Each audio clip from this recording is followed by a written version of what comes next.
All right, lots to digest today as the former FBI director hearings happen today, and we're joined now by political consultant Jim Warren and Adrienne Batra, editor-in-chief of Toronto Sun, to try and dissect this all. There was a lot. Right out of the gate, we heard him call the president a liar, that he saved memos because he was concerned that he was going to lie. I just kind of want to get your initial reaction to some of what we heard today. I'll start with Jim. It was extraordinary in that the words he used and the language to call the president a liar, bold-faced liar, basically, to his face. That's quite extraordinary. There was no smoking gun. There's no way that the president is going to be impeached as a result of this testimony today. But this is a chess match of political pieces being played out here of the Republicans and Democrats in the lead up to the 2018 midterm elections. Adrienne?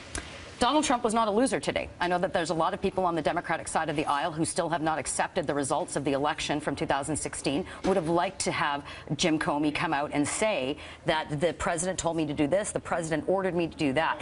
I think, if anything, Jim Comey was the one that was more revelatory with what he said. There have been so many leaks to the Washington Post, to the New York Times, to the media in general, with everything that's been going on with the Senate Intelligence Committee, that Mr. Comey was the one that admitted himself he leaked the memo to a friend of his so he didn't have to deal with the media, which is an extraordinary admission. Well, that was going to be my next question, which is, do you think that that admission that he went to a friend to leak that information, will that undermine his credibility, Jim? I don't think so. I think he actually showed a lot. He was a really strong performance today. He had clearly rehearsed and knew everything that he was going to do. He had anticipated the questions.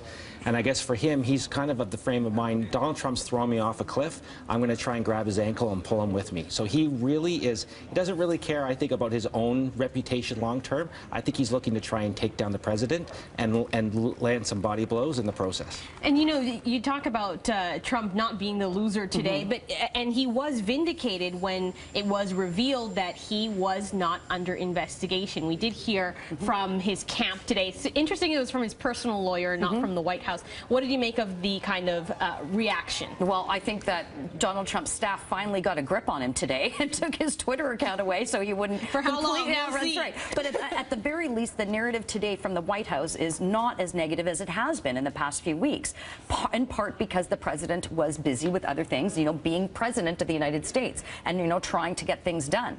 But as far as, you know, Mr. Comey's credibility, I don't think that matters. He's a civilian now. He's out of the government. But if anything, if anybody watching this, and there were a lot of people watching this, we saw the bars that were opening up early in Washington and the like. It was a sport today. It was Super Bowl for political wonks like us. Yeah. But if we saw anything from Comey, it's that he knows Washington. He understands the system. He's been in the system for a very long time. But there was one question that was asked to him by Senator Susan Collins, and that was, you served under George Bush, 43, and you served under Barack Obama.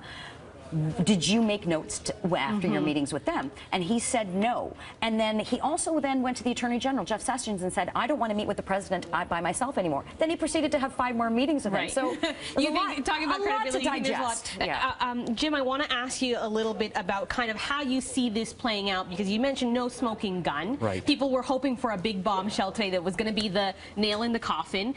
But today is just day one. Right. So how do you see this kind of unfolding? It's going to continue. I mean, part of the problem here, what we see when you open the kimono, is the president, it really is politically naive. And so he keeps running the business of government like it is a business. This backslapping, do me a favor, hustle type stuff. So the question is he going to stop that behavior? Because that's what's going to get him into trouble. And secondly, can he get over the pettiness of this? Will he be looking for to be vindictive? Will he go after Comey tomorrow when he gets his phone back?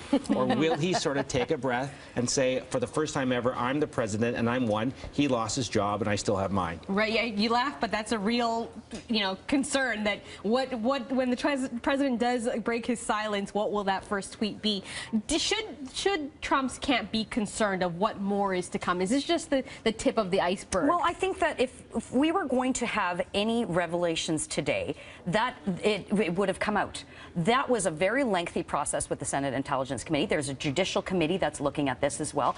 But the problem for the White House ultimately is that they've allowed this narrative to continue with this whole Russia investigation, et cetera. But I think that there is some clarification that clearly there was no collusion, there was no request, so that's positive.